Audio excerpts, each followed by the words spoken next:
At Christmas time, we all have a very clear image of what the Christmas story is. So you probably have a Christmas card sitting on your mantelpiece or somewhere in your room, and it's got a picture of a stable.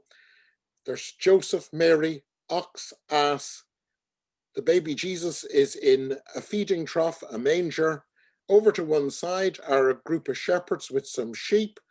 Over somewhere else are the three magi dressed as kings, and they've got gold, frankincense, and myrrh. And maybe over the top, you've got the angel or a group of angels, and they're singing glory to God on high. But it's worth stopping to think that that picture is actually a paste together of a whole series of different stories. And each of those stories gives us a different insight into who Jesus is and why he is important to us. Matthew begins his gospel with what to many Western people is something very boring, but it's a genealogy. It's generation after generation to tell you that Jesus is completely part of the history of Israel. In New Zealand terms, that's his whakapata.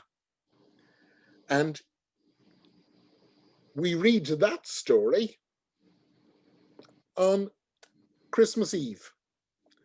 Then we have the story of the angels and the angels greeting the newborn king. And their message that this is something good news for the whole of humanity. And so we read that story early on Christmas morning. Then we have the great story of the shepherds, and the shepherds, having listened to the angels, go and meet and greet Jesus, and then they return joyful and praising God for what God has done. So we have the story of discipleship. And then lastly, we have John giving a completely different picture.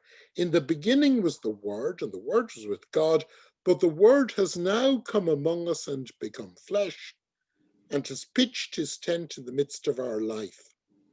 So Jesus is a human being, an individual, the hope of Israel, and as a human being is someone with a history. He has entered into our life, and God in him is with us.